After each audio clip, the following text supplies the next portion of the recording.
دلچسپی کی وجہ سے بہت اچھا تعلق رہا، بڑا پیار رہا، اور جب ان کے ساتھ یہ واقعہ ہوا تو مجھے ایسا لگا کہ میرے ہی خاندان میں یہ معاملہ ہوا۔ جو ان کے گھر والے تھے وہ بھی بعد میں گھر والوں سے پتہ چلا کہ بہت ملنسار، با اخلاق اور سب کا خیال رکھنے والے۔ جب ہی دیکھیں نا، آج ہمارے عمارت سے، ہماری اس بلڈنگ سے کئی لوگ یہاں مجھے نظر آ رہے ہیں، یہ وہی محبتیں ہیں جو انہوں نے وہاں رہ کر ہمارے ساتھ بتائیں۔ اللہ پاک اس عظیم سانحے پر انہیں صبر بھی عطا فرمائے، صبر پر اجر بھی عطا فرمائے۔ جو دنیا سے ہماری بہنیں چلی گئیں، اللہ کریم ان کو جنت الفردوس میں اعلیٰ مقام عطا فرمائے۔ مگر ان تمام واقعات میں ہمارے لیے درس ہے، ہمارے لیے یہ پیغام ہے کہ ہم صبر بھی جانا ہے۔ جب یہ یہاں سے سفر پر جا رہی ہوں گی تو گھر میں کتنی خوشی کا سما ہوگا، کسی کے وہم و گمان میں نہیں ہوگا کہ یہ سفر کون سا کر رہی ہیں، آخرت کا سفر ہو رہا ہے۔ ایک نوجوان بہن بھی اس میں دنیا سے چلی گئی، ٹھیک ہے نا؟ تو اس سے پتہ چلتا ہے کہ ہم میں سے کسی کو نہیں پتا ہوتا۔ ہم کہتے ہیں میں بالکل فٹ ہوں، مجھے کوئی بیماری نہیں ہے، یہ بیمار ہے، یہ شاید جلدی چلا جائے گا، مگر کسی کو نہیں پتا کہ بیمار برسوں جی جاتا ہے اور صحت مند آدمی اگلے چند منٹوں کے بعد دنیا سے چلا جاتا۔ آگاہ اپنی موت سے کوئی بشر نہیں، سامان 100 برس کا ہے، پل کی خبر نہیں۔ آج کے اس اجتماع میں کچھ آخرت کی یاد دلانے والی باتیں ہی کرنا چاہتا ہوں، کیونکہ اس طرح کے جو اجتماعات ہیں وہ ہمارے لیے میسج ہوا کرتے ہیں، پیغام ہوا کرتے ہیں۔ ایک بار اللہ پاک کے پیارے نبی حضرت یعقوب علیہ نبینا علیہ الصلوۃ والسلام اور حضرت سیدنا عزرائیل ملک الموت کی آپس میں ملاقات ہوئی۔ تو سیدنا ملک الموت جب آئے تو یعقوب علیہ السلام نے پوچھا کہ کیا آپ ملاقات کے لیے آئے ہیں یا میری روح قبض کرنے آئے ہیں؟ تو ملک الموت نے کہا کہ میں آپ سے ملاقات کر۔ تو آپ نے فرمایا میری روح قبض کرنے جب آنا ہونا تو اس سے پہلے میرے پاس کوئی پیغام بھیج دینا، مجھے میسج دے دینا کہ میرا وقت پورا ہونے والا ہے۔ تو ملک الموت علیہ السلام نے کہا کہ میں آپ کی روح قبض کرنے سے پہلے آپ کے پاس 2 یا 3 قاصد بھیجوں گا، 2 یا 3 پیغام دینے والے بھیجوں گا۔ کچھ عرصے کے بعد ملک الموت علیہ السلام آ گئے اور روح قبض کرنے کے لیے آئے۔ تو آپ نے فرمایا آپ نے تو کہا تھا نا پہلے آپ روح قبض کرنے سے پہلے اپنے قاصد بھیجیں گے، اور آپ تو روح قبض کرنے آ گئے ہیں۔ تو کہا کہ میں نے کالے بالوں کے بعد سفید بال، جسمانی طاقت کے بعد کمزوری، سیدھی کمر کے بعد کمر کا جھکاؤ، اے یعقوب موت سے پہلے انسان کے لیے میرے یہی قاصد ہیں۔ میں نے یہ پیغام بھیجا تو تھا، آپ کے کالے بال سفید ہونے لگ گئے تھے، آپ کی سیدھی کمر اب جھکنے لگ گئی تھی، آپ کی جسمانی طاقت میں کمزوری آنے لگ گئی۔ یہی میرے میسجز تھے، یہی میرے پیغام تھے کہ اب آپ کی واپسی کا وقت آنے والا۔ تو اے میرے پیارے اسلامی بھائیوں، ہمیں بھی غور کرنا ہے۔ ہم میں سے تو بہت سارے یہاں ایسے موجود ہیں کہ اگر دنیا میں بتایا جاتا ہے پاکستان میں 60-65 سال ایوریج عمر ہے، تو ہم میں سے کئی آدھی سے زیادہ تو گزار چکے ہیں۔ تو پھر کس بات کا انتظار ہے؟ توبہ ہم کب کریں گے؟ آخرت کی تیاری ہم کب کریں گے؟ اے میرے پیارے اسلامی بھائیوں، ایک اور بات یاد رکھیے، موت کا وقت بھی مقرر ہے، موت کا مقام بھی مقرر ہے۔ دیکھیں نا، یہ ہماری بہنیں کہاں دنیا کے کونے میں جا کر ان کا وصال ہوا، کیوں؟ ان کی موت وہاں لکھی تھی۔ ہم ایگزیکٹلی وہاں پہنچیں گے جہاں ہماری موت لکھی ہے، اور اسی وقت پہنچیں گے جب موت لکھی ہے۔ کئی بار آپ کے ساتھ بھی ہوتا ہے، ہمارے ساتھ بھی ہوتا ہے، چلتے چلتے کسی ایکسیڈنٹ سے بچ جاتے ہیں، موٹر سائیکل پر ہوتے ہیں، بریک لگتا ہے، گاڑی نکلتی ہے، ہم کہتے ہیں بچ گیا، سیڑھیاں اترتے اترتے گرتے میں بچ جاتے ہیں، کہہ رہے یار میں بچ گیا۔ اس کا کیا مطلب ہے؟ آپ بچے نہیں ہیں، آپ کا وقت نہیں آیا۔ جس دن آپ کا وقت آئے گا اس دن آپ وہیں پہنچیں گے جہاں موت کا وقت آ چکا ہوگا۔ ایک بار حضرت سلیمان علیہ نبینا علیہ السلام، آپ بھی اللہ کے نبی ہیں، آپ کے پاس بھی ملک الموت آتے تھے۔ تو ایک بار آپ کا دوست بیٹھا تھا اور ملک الموت آئے اور بڑے غور سے ان کے دوست کو دیکھ رہے تھے۔ تھوڑی دیر بعد وہ چلے گئے۔ حضرت سلیمان علیہ السلام نے اپنے دوست کو بتایا، یہ پتہ ہے کون تھے؟ کہا کون تھے؟ کہا ملک الموت، روح قبض کرنے والے فرشتے۔ کہا حضرت یہ بڑے غور سے مجھے دیکھ رہے تھے، مہربانی کریں آپ ہوا کو حکم دیں، آپ کی تو ہوا پر حکومت ہے، مجھے یہاں سے اڑا کر ہند میں لے جائے، ہندوستان چھوڑ دے۔ تو حضرت سلیمان علیہ السلام نے دعا کی، ہوا کو حکم دیا، ہوا انہیں اڑا کر ہند لے گئی۔ تھوڑے دنوں بعد ملک الموت پھر آئے اور آپ نے پوچھا تم پچھلے دنوں آئے تھے، میرے دوست کو گور کے کیوں دیکھ رہے تھے؟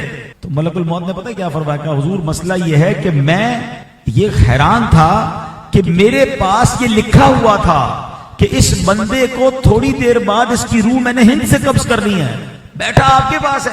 اب بات سمجھ آئی آپ کو؟ یعنی اس نے دعا کروائی حضرت سلیمان سے کہ ہوا کو کہیں مجھے ہند پہنچائے، اور ہوا نے ہند پہنچایا، ملک الموت نے ہند میں جا کر روح قبض کی۔ ہمارا مقام بھی فکس ہے، ہمارا وقت بھی فکس ہے، بس ہمیں نہیں پتا ہے۔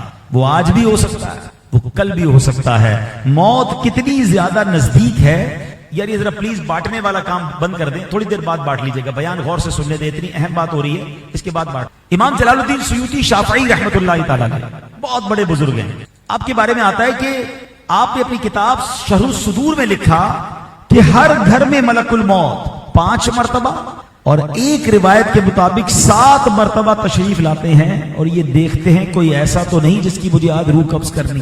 یعنی مجھے اور آپ کو نہیں پتا ہے, لیکن روز ملک الموت ہمارے گھر آ رہے ہیں اور چیک کر رہے ہیں کہ کس کی باری آنے والی ہے. اور وہ بندہ نماز قضا کر رہا ہوتا ہے, وہ بندہ حرام کام کر رہا ہوتا ہے, وہ کام وہ مگن ہے دنیا میں, مگر اس کو نہیں پتا کہ اس کی موت کا وقت قریب آنے والا. کاش آج کے اس اجتماع سے میں اور آپ یہ درس لے کر جائیں کہ اتنی پلاننگز, اتنے ارادے, مگر یہ خیال کیوں نہیں آتا کہ مرنا بھی تو ہے. قبر کی پلاننگ کہاں ہے, آخرت کی پلاننگ کہاں ہے. آج میں آپ کو چند وہ اعمال بتانے آیا ہوں. یقین جانیے ہمارے ساتھ کوئی بھی ساتھ نہیں جائے گا قبر میں. نہ قبر میں تجوری ہے, نہ کفن میں جیب ہے. یہ سارے دوست احباب, یہ سارے رشتہ دار ہمیں قبر میں اتار کر واپس آ جائیں گے, ہم اکیلے قبر میں ہوں. اعلیٰ حضرت امام اہل سنت یہی بات کس پیارے انداز میں سمجھاتے ہیں. ہائے غافل وہ کیا جگہ ہے جہاں, ہائے غافل وہ کیا جگہ ہے جہاں 5 جاتے ہیں 4 پھرتے ہیں. یعنی 5 جاتے ہیں, 4 کاندھے پہ اٹھاتے ہیں, ایک کو لے کر جا رہے ہیں, مگر واپس کتنے آتے ہیں, 4 پھرتے ہیں. اسے ایک کو قبر میں ڈال کر آ جاتے. مجھے اور آپ کو سب سارے دوست احباب جن کو ہمارے بغیر چلتا نہیں ہے, وہ سب اکیلی قبر میں چھوڑ کر آ جائیں. مگر کیا کوئی ساتھی ہوگا؟ جی آج میں آپ کو وہ ساتھی بتانا چاہتا ہوں, آج میں آپ کو وہ اعمال بتانا چاہتا ہوں جو میں اور آپ کریں, تاکہ آج ہمارے ندیم بھائی کے گھر والوں کے ایصال ثواب کے اجتماع میں ہم یہ پیغام لے کر جائیں کہ جب میں قبر میں جاؤں تو تنہا نہ ہوں, میرے ساتھ کچھ ساتھی ہوں. اب وہ ساتھی کون بن سکتے ہیں؟ سنیے, حضرت کعب رضی اللہ عنہ سے مروی ہے, جب نیک آدمی کو قبر میں رکھا جاتا ہے تو اس کے اعمال صالحہ یعنی اچھے عمل, نماز, روزہ, حج, جہاد اور صدقہ وغیرہ اس کے پاس جمع ہو جاتے ہیں. جب عذاب کے فرشتے اس کی پیروں کی طرف سے آتے ہیں تو نماز کہتی ہے انہی پیروں پہ کھڑے ہو کے اس نے عبادت کی ہے, تمہارے لیے کوئی جگہ نہیں ہے. سبحان اللہ. فرشتے سر کی طرف آتے ہیں تو روزہ کہتا ہے کہ اللہ کی رضا کے لیے یہ بھوکا پیاسا رہا تھا, تمہارے پاس یہاں کوئی جگہ نہیں ہے. اللہ اکبر. اب فرشتے اس کے جسم کے دوسرے حصوں کی طرف آتے ہیں تو حج آگے آ کر کہتا ہے اسی باڈی کو اس نے اللہ کی راہ میں سفر میں گزارا تھا, تھکا تھا, اس جسم کو اس نے سفر میں گرد آلود کیا تھا, تمہارے پاس کوئی جگہ نہیں ہے. ہاتھوں کی طرف آتے ہیں عذاب کے فرشتے عذاب دینے کے لیے, تو صدقہ کہتا ہے کہ انہی ہاتھوں سے انہیں صدقہ دیا تھا, اللہ کی راہ میں خرچ کیا تھا, تمہارے لیے کوئی گنجائش نہیں ہے. اللہ اکبر. اب سبحان اللہ میت سے کہا جاتا ہے کہ تیری زندگی اور موت دونوں بہترین ہیں. رحمت کے فرشتے اس کے لیے جنت کا فرش بچھاتے ہیں, جنتی لباس لاتے ہیں, اس کی قبر کو تا حد نگاہ وسیع کر دیتے ہیں, اور جنت کی ایک قندیل, ایک لائٹ جو ہے اس کی قبر میں روشن کر دی جاتی ہے, جس سے قیامت تک وہ روشنی حاصل کرتا رہے گا. نماز بچائے گی قبر میں, نماز ساتھ آئے گی قبر میں, تلاوت ساتھ آئے گی قبر میں, روزہ ساتھ آئے گا قبر میں, حج اور سبحان اللہ اللہ کی راہ میں دیا ہوا صدقہ کام آئے گا.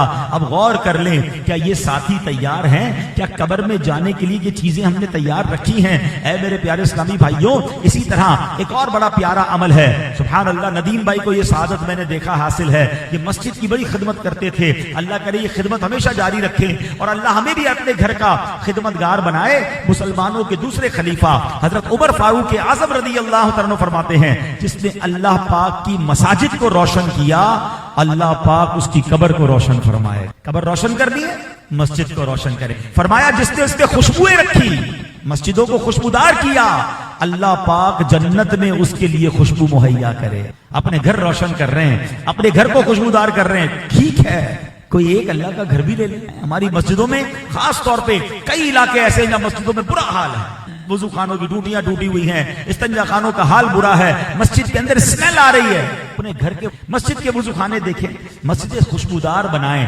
مسجدیں صاف ستھری بنائیں. ہر اسلامی بھائی ایک ایک مسجد اپنے ذمے لے کہ چلو یار پیسے سے نہیں, ویسے ہی میں مسجد کی خدمت کروں گا, وقت دوں گا تاکہ مسجد خوشبودار رہے, آباد رہے, روشن رہے. یہ میرے اللہ کا گھر ہے, اور جو مسجد روشن کرے گا اللہ اس کے گھر کو روشن, اس کی قبر کو روشن فرمائے گا. ایک اور عمل, سبحان اللہ, بڑا آسان عمل ہے. مسلمانوں کے پہلے خلیفہ حضرت ابو بکر صدیق رضی اللہ تعالیٰ عنہ فرماتے ہیں کہ اللہ پاک کے سب سے آخری نبی صلی اللہ تعالیٰ علیہ وسلم نے فرمایا کہ حضرت موسیٰ نے اللہ پاک سے عرض کی کہ مریض کی عیادت کرنے والے کو کیا اجر ملے گا؟ اللہ پاک نے فرمایا اس کے لیے 2 فرشتے مقرر کیے جائیں گے جو قیامت تک اس کی قبر میں روزانہ اس کی عیادت کریں گے. مریض کی عیادت کرے، روز قبر میں فرشتے آ کر آپ کی عیادت کریں گے. مگر آج ہر چیز واٹس ایپ پہ ہو رہی ہے، طبیعت بھی واٹس ایپ پہ پوچھ لی، جا کر عیادت کرنا، مریض کی خیر خبر لینا، کبھی ہاسپٹل جائیں کبھی گھر جائیں، اس سے محبت بڑھتی ہے، اس کو دلاسا ملتا ہے. آج آپ کسی سے نہیں پوچھ رہے، ایسا نہ ہو کل آپ کی باری آئے تو کوئی آپ کے پاس نہ ہو. محبت دینے سے محبت ملتی ہے، اور یہ کتنا پیارا عمل ہے کہ آج میں مریض کی عیادت کروں. بلکہ ایک اور حدیث پاک ہے جس کا خلاصہ ہے کہ جو صبح مریض کی عیادت کرے تو شام تک 70,000 فرشتے اس کے لیے دعائیں مغفرت کرتے ہیں. شام کو عیادت کرے تو صبح تک 70,000 فرشتے عیادت کرتے ہیں، دعائیں مغفرت کرتے ہیں. اب بتاؤ میرے لیے 70,000 فرشتے دعائیں کریں، میرا تو بیڑا پار ہو جائے گا نا. تو وقت نکالا کریں، رشتہ داروں میں، دوستوں میں، پڑوسیوں میں کوئی بیمار ہے تو اس کی عیادت کو جایا کریں. اب آگے چلتے ہیں. ایک اور بڑا آسان عمل، روزانہ 5 منٹ کا کام، صرف 5 منٹس. اور وہ کیا ہے کہ حضرت عبداللہ ابن مسعود رضی اللہ عنہ سے روایت ہے جب بندہ قبر میں جائے گا تو عذاب اس کے قدموں کی طرف سے آئے گا. تو قدم کہیں گے تیرے لیے میری طرف سے کوئی راستہ نہیں ہے، کیونکہ یہ رات کو سورہ ملک شریف پڑھا کرتا. پھر عذاب اس کے سینے یا پیٹ کی طرف آئے گا تو اسے کہا جائے گا تمہارے لیے میری جانب کوئی راستہ نہیں، کیونکہ یہ رات سورہ ملک پڑھتا تھا. تو سبحان اللہ، یہ عذاب قبر کو روکنے والی صورت ہے. تو روزانہ رات کو سونے سے پہلے 5-6 منٹ لگتے ہیں. تبارک الذی بیدہ الملک، یہ 29ویں پارے کی پہلی صورت ہے. 5 to 6 منٹس میں آپ تلاوت کر سکتے ہیں. پتہ نہیں موبائل پر کتنی ریلیں دیکھتے دیکھتے سوتے ہیں، 2-2 منٹ، 4-4 منٹ، 6-6 منٹ، نہ جانے کتنے منٹ نکل جاتے ہیں. لیکن اگر ایک سورہ ملک اسی موبائل میں ڈاؤن لوڈ کر لینا، اسی موبائل میں سورہ ملک کی تلاوت کر لیں تو انشاءاللہ عذاب قبر سے بچانے والی صورت ہے. اصل چیز ہے کہ مائنڈ سیٹ بن جائے. ہمارا مائنڈ سیٹ پتہ کیا ہے؟ پیچھے بہت کچھ چھوڑ کے جانا ہے. بھائی کیوں کما رہے ہو؟ بچوں کے لیے کما رہا ہوں. کیوں جمع کر رہے ہو؟ بچوں کے لیے جمع کر رہا ہوں. اپنے لیے کیا کیا؟ میرے اور آپ لوگ پتہ کیا کہیں گے؟ میت نے پیچھے کیا چھوڑا. پتہ فرشتے کیا کہتے ہیں؟ میت نے آگے کیا بھیجا ہے. اصل چیز وہ ہے جو ہم آگے بھیج رہے ہیں. اپنی آخرت کے لیے اپنی قبر کو روشن کرنے والے کام کیجئے. ایک اور خوبصورت کام سن لیجئے میرے پیارے اسلامی بھائیوں کہ جو کوئی شخص یہ کام کر لے، روایت میں آتا ہے جو لوگوں کو تکلیف پہنچانے سے باز رہا، اللہ پاک اسے قبر کی تکلیف سے محفوظ رکھے. ہاؤ ایزی، زندگی اصول بنا لیں. میری ذات سے کسی کو تکلیف نہ پہنچے. اگر تکلیف دے بھی دے میں نے معاف کر دینا. میری ذات سے میں کسی کو تکلیف نہ پہنچاؤں. یہ سودا مہنگا نہیں ہے پیارے اسلامی بھائیوں کہ میں کسی کو تکلیف نہ پہنچاؤں اور میری قبر کی تکلیف جو ہے وہ دور کر دی جائے. ایک اور بڑا پیارا کام اسے پاک میں آتا ہے، بے شک کسی شخص کا صدقہ اس کی قبر سے گرمی کو دور کر دیتا ہے اور قیامت کے دن مومن اپنے صدقے کے سائے میں ہوگا. آج کی گرمی ہم سے برداشت نہیں ہو رہی، پنکھا کوئی اے سی نہیں ہوگا نا، کیسے گرمی برداشت ہوگی؟ تو قبر کی گرمی کس سے دور ہوگی؟ صدقے سے دور ہوتی ہے. صدقہ و خیرات کرتے رہا کریں. جب جب موقع ملے کسی غریب کی مدد کر دی، کسی نیکی کے کام میں خرچ کر دیا اور اس نیت سے کیا کہ یہ میں اللہ کی رضا کے لیے کر رہا ہوں، لوگوں کو دکھانے کے لیے نہیں، تو انشاءاللہ یہ صدقہ قبر میں بھی کام آئے گا اور قیامت کے دن بندہ اپنے صدقے کے سائے میں ہوگا. تو اے میرے پیارے اسلامی بھائیوں، چند باتیں میں نے عرض کی ہیں جو قبر میں کام آنے والی ہیں، جو قبر کے ساتھ رہنے والے اعمال ہیں. اللہ مجھے بھی عمل کرنے کی توفیق فرمائے، آپ کو بھی نصیب فرمائے. اور ایسی پیاری باتیں ہمیں سکھائی تھی ہیں، آخرت کی یاد دلانے والی باتیں بتائی جاتی ہیں.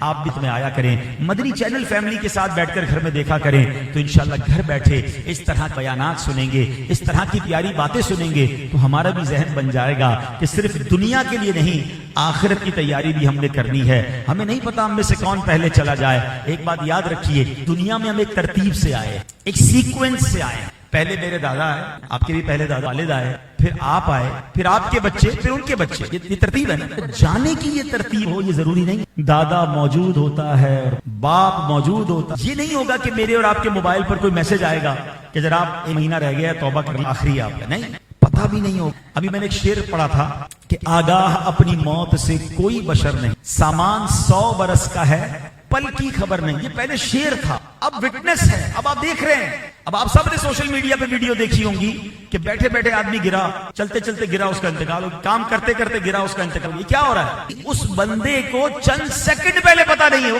باتیں کر رہا ہے. تقریر کرتے کرتے لوگ دنیا سے گئے, اور خوش نصیب ایسے بھی تھے نماز پڑھتے پڑھتے سجدے میں چلے گئے. وہ بھی ویڈیوز آپ نے دیکھی ہوں گی. اس کا مطلب کیا ہوا؟ کبھی آپ ان ویڈیوز کو اس نظر سے دیکھیں کہ یار اس کے چہرے اس کو اندازہ ہو گیا تھا, کچھ نہیں پتا تھا چند سیکنڈ پہلے. ایسے ہی مجھے اور آپ کو پتا بھی نہیں چلے, اور چند سیکنڈ. اتنا باریک رشتہ ہے زندگی. پلاننگ 10 سال 15 سال 20 سال کی ہے.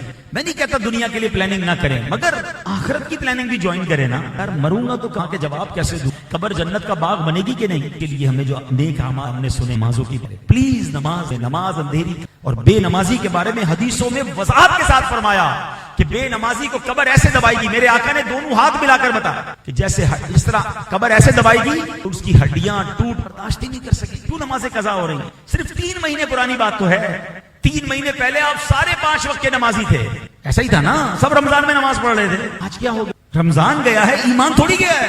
پلیز آؤ دوبارہ, ہم مسلمان ہیں, ہماری نماز قضا کیسے ہو سکتی؟ بس آج یہ نیت کر کے جائیں کہ اس ایصال ثواب کے اجتماع میں ہم سب اپنی موت کی تیاری کریں, ہم سب نمازوں کی پابندی کریں. اللہ مجھے بھی اچھی زندگی گزارنا نصیب فرمائے, آپ کو بھی نصیب فرمائے. ہماری بہنیں گئیں, بے حساب مغفرت فرمائے. آخر میں گزارش کروں گا کہ تمام اسلامی بھائی الآخر 3 بار درود پاک پڑھیں, 1 بار سورہ فاتحہ پڑھیں, 3 بار سورہ اخلاص پڑھیں. فاتحہ بھی کریں گے, اور پھر اگر محفل جاری اللہ رب العالمین علیہ, اور ہم سب کی ٹوٹے پھوٹے نے ایک ہدیہ تن پیش کرتے ہیں, قبول فرما.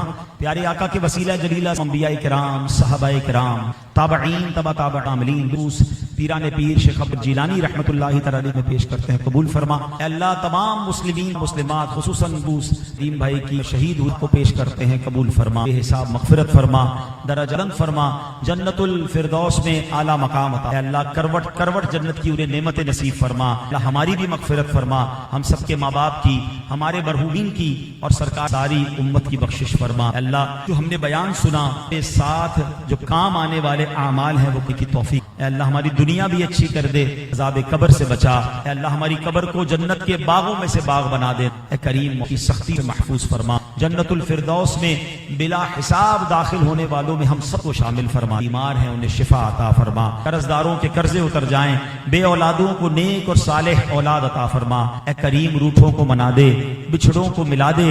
اے پروردگار سب کے رزق حلال میں, روزی دار میں برکتیں اور وسعتیں عطا فرما.